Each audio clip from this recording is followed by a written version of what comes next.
What is that? 1300 AD, they called this man the hero from the sky. He was prophesied to have destroyed the evil.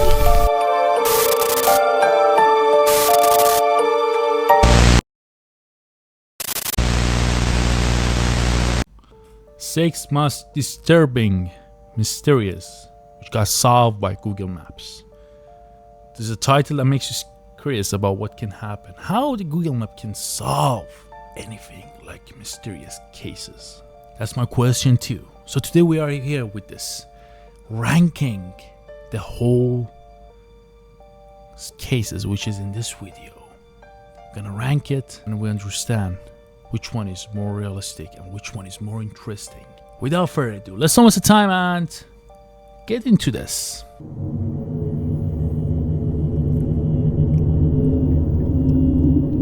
At around 1 p.m. on November 2nd, 2020, an 83-year-old mother of four named Paulette Landrieux mysteriously disappeared from her home in Anden, Belgium. At the time, her husband was hanging the laundry up to dry in the garden and didn't notice she was gone until later that afternoon. When Paulette's family realized she was missing, they reported the disappearance to the police, triggering a pretty big search for the missing woman.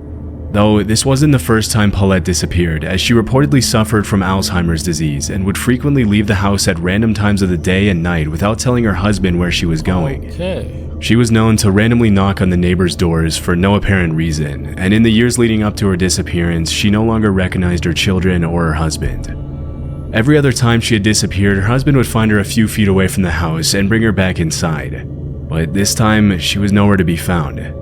During the search, 50 police officers and several search and rescue dogs were deployed to the area, along with multiple thermal vision helicopters and an entire fleet of drones. But even with all these resources at their disposal, the local police department failed to find any relevant clues leading to Paulette. After several weeks, the search was called off, and the family assumed that she had fallen into the Meuse River, which ran near her home. In October of 2022, just as the police department was about to close the file, one investigator was searching for Paulette's house on Google Street View and found something shocking. There, as luck would have it, he found a Street View image of Paulette leaving her home and crossing the street to her neighbor's house. The case was immediately reopened, and police were once again deployed to the area, where they found the body of Paulette lying at the bottom of a hill directly below the neighbor's garden. After the autopsy was performed, it was determined that the woman had fallen from an unenclosed section of the garden and died shortly after. Her final moments eerily being caught by the passing Google Street View car as she walks to her death, likely in another wave of confused state caused by her Alzheimer's disease. One thing that's hard to understand is how the police failed to see her with their drones and helicopters the first time. But at least now the family can find closure knowing what happened to Paulette, even if it comes with this eerie last image of her ever being seen alive. If you visit the location on Google Maps today, you'll find the image has been overwritten by a more up-to-date view of the town. Whey proteins and bloating. Is there science for better results? Biosorb Whey, with U.S. patent-published enhanced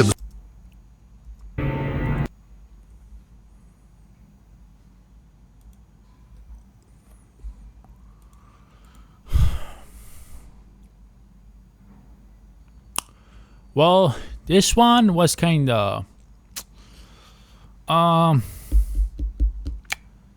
one was like kinda mysterious and mysterious. So I'm gonna give it that, because it didn't really solve anything specific. There you go. I'm gonna give it missing woman right here. In July 2011, two armed individuals broke into an empty house in an otherwise peaceful suburb of Oklahoma City. With a house full of valuables for them to steal and nobody there to stop them, the two got to work. But unfortunately for them, the looting spree was much more short-lived than they had hoped. A few minutes later, the homeowner returned and walked in on the two of them looting her house. But instead of fleeing with the valuables they had already stolen, they held her at gunpoint as they continued to ransack her home. This went on for over an hour, and during the traumatizing incident, the woman recalled thinking they were going to shoot her before leaving. Fortunately, the robbers eventually left the house without physically harming the woman. After the armed robbery, she refused to reveal her identity to the press out of fear that the thieves would retaliate. The woman later reported the incident to the cops, but with no witnesses and an absence of solid leads, the case eventually went cold, and the woman lost hope that the two criminals would ever be found. However, 3 years later, the case took an unexpected turn. On a day in July 2014, the woman's neighbor was looking at her street using Google Maps Street View when she noticed an image of two men casually strolling down the street who perfectly matched the description the victim had given her of the criminals. Immediately, she texted the woman, who confirmed that the two men captured by the Street View van that happened to be mapping out the neighborhood on the day of the robbery were indeed the same two men who had robbed her. Based on the direction they were walking, it seems that the image was captured in the minutes leading up to the crime. Unfortunately, because the two men's faces are obscured by the grainy quality of the image and Google's software that automatically blurs pedestrians, the cops haven't been able to track the men down. But with a string of clues and a picture to add to their search, police now have a much better chance of catching the two thanks to Google Maps. That was quite helpful, huh? I'm gonna give this an A. It really deserved an A, actually. It really did deserve an A. So I'm gonna give it. It was helpful, quite helpful. It was like they're close to solve this because they found possible shape, possible like figure of this, the people who just who was into that robbery, basically. In October 2006, a 72-year-old man named David Lee Niles met up with a friend at Jake's Bar in Byrontown, Michigan. This was a place that David visited frequently and usually stayed there for at least a couple of hours, but on that particular evening, the story was very different. Earlier that year, David had been diagnosed with cancer, and after a brief conversation with his friend, he left abruptly, claiming that he was in a lot of physical pain due to the cancer. That was the last time anyone ever saw him. When his family failed to get in touch with him, they reported him missing to the police, leading to a statewide search that ultimately led nowhere, as the cops couldn't find any clues as to where David could have gone. In 2011, 5 years after his disappearance, his family lost hope and accepted the idea that David was gone. The obituary they published online read, "David Lee Niles, age 72 of Wyoming, passed away and only God knows the time and place." The case went completely cold until almost a decade later when a new twist shed light on David's disappearance. One morning in November 2015, Brian Hausman, an employee of the Cook Funeral Home in Byron County, was decorating the company Christmas tree outside.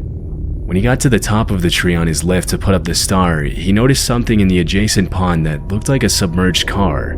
Immediately, he called the police, and using Google Maps from a bird's eye view, they were able to see the same outline that was described. A dive team was deployed to the area, who confirmed that there was in fact a car at the bottom of the pond. Later that morning, a wrecking crew pulled out the vehicle for the police to inspect. Inside the vehicle, the cops found the skeletal remains of a man, along with a wallet belonging to David Lee Niles. After it was confirmed that the skeletal remains were his, David's family members finally found some closure. Still, the case remains a mystery as it's unknown what exactly happened to him. Even before his cancer diagnosis, David was known to have severe depressive episodes, and things understandably got a lot worse for him after he found out about the illness. With all this in mind, it's possible that he took his own life, but we'll likely never know for sure. So I'm gonna give this that was something like this whole big ass car. That wasn't really hard to like kind of take care of at the first place. So nah. No, so I'm gonna give it one nah. In the 80s and 90s, Gioacchino Gamino was one of Italy's most wanted gangsters. He operated within a Sicilian mafia clan in Agrigento that was embroiled in a feud with Cosa Nostra, Sicily's main mafia network. He was first arrested in 1984 for murder and various other mafia-related crimes, but was later released shortly after. In 1998, he was arrested again in Barcelona, only this time he was sentenced to life in prison. After serving 4 years of his prison sentence at a prison in Rome, he managed to escape in 2002 during a commotion at the prison. Following his escape, he immediately relocated to a town near Madrid, Spain, and changed his name to Manuel Mormino. Over the 20 years that he was on the run from the police, he got married, worked as a chef at a restaurant called Manu's Kitchen, and even opened up a fruit and vegetable shop called Manu's Garden. Okay. Sicilian police searched everywhere for him for years, and they eventually issued a European arrest warrant back in 2014. After carrying out several investigations, the police suspected that Gamino was hiding somewhere in Spain, but the way they pinpointed his exact location was pretty out of the ordinary. During the investigation, Sicilian police found that Google Maps had captured a street view image of two men talking outside of Manu's garden. One of the men looked extremely similar to the man they were looking for, but the cops only confirmed his identity when they came across the listing for Manu's Kitchen, the restaurant where Gamino worked. While investigating online, the police found a photo of him dressed in chef's attire on the Facebook page for Manu's Kitchen. After confirming his location, the police arrested Joaquino Gamino on December 17, 2022, and extradited him to Sicily, where he is currently serving life in prison. According to the police, when they arrested him, Gamino was extremely confused and even had the nerve to ask how they found him when he hadn't even called his family in 10 years. Holy. In 2009, That was a god level. That was a god level. Even the guy himself got shocked by it. So yeah, I'm gonna give this at the god level because they really solved the whole thing with it. You know, that's the whole point of it.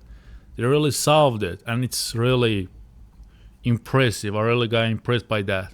Investigation to shut down illegal marijuana growing operations all over the country. At some point in the investigation, they used Google Earth to locate the addresses of 2 farmers who they suspected of being part of an illegal marijuana operation, and that's when one of the detectives found something interesting. As he was scanning the area on Google Earth, he noticed an unusual change in the pattern of the fields around Rapperswil in the northeastern state of Thurgau. Zooming in, he saw what appeared to be a cannabis plantation that measured more than 2 acres and was hidden inside a cornfield right next to one of the farmers' houses.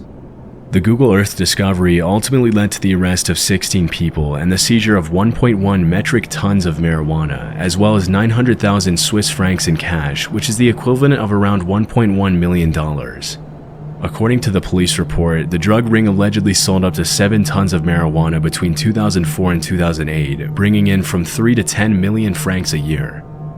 When asked about the breakthrough, the head of Zurich Police's Special Narcotics Unit, Norbert Glossner, said it was an interesting chance discovery. Since then, the cannabis plantation has been plowed over as recreational marijuana continues to be illegal in Switzerland. This incident happened at a home in Derbyshire, England, where David and Rebecca Soanes lived with their 2 children, Lauren and Ruben. In 2009, the family bought a caravan to travel. Glossner said it was an interesting chance discovery. Since then, the cannabis plantation has been plowed over as recreational marijuana continues to be illegal in Switzerland. I mean, this one was like, yeah, you know, wasn't really interesting to me. For me, I mean, wasn't really interesting. So I'm gonna give it you know. A few months later, they bought a new $15,000 caravan to replace the old one, which they left in their driveway. In June of that year, Rebecca came home one day to find the caravan had disappeared, after which she immediately reported the incident to the police. However, with no solid leads, the cops couldn't really do anything about it, and the case went cold pretty quickly.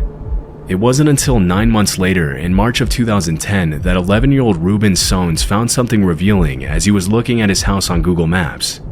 Using the street view, he found an image of a male intruder on the family's driveway, standing suspiciously outside of his 4x4 vehicle. After a bit of investigating, the family found that the image had been captured by the Google Street View car just moments before the caravan was stolen. Around that time, a neighbor also came forward saying that he had seen the same man towing the caravan on the day of the robbery, but thought that it was a family friend and didn't think it was important to tell the family about it. Holy shit. With such a clear image of the suspect, the Soanes thought it would be easy for the cops to solve the crime, but it turned out to be much more difficult than expected to get an unblurred image of the 4x4's license plates from Google. Even though the police knew exactly what the thief looked like, it was never publicly confirmed if they managed to track him down or not. This one was kinda dope. I mean, but unfortunately in the end he didn't get his case solved. So I ain't gonna give this I'm gonna give it A. I'm gonna give it, A. The car one diff. It quite suits this, like this. Okay, so with that being said, this is my opinion. I did rank this based on the opinion standards. The God case got this Cabinet's case. The guy got caught by police due to just the picture they found him after they changed his whole identity. And we didn't have the worst, but we can just call this one night thing the worst one. Hey, didn't literally caught anything. They just found the big ass car in the road.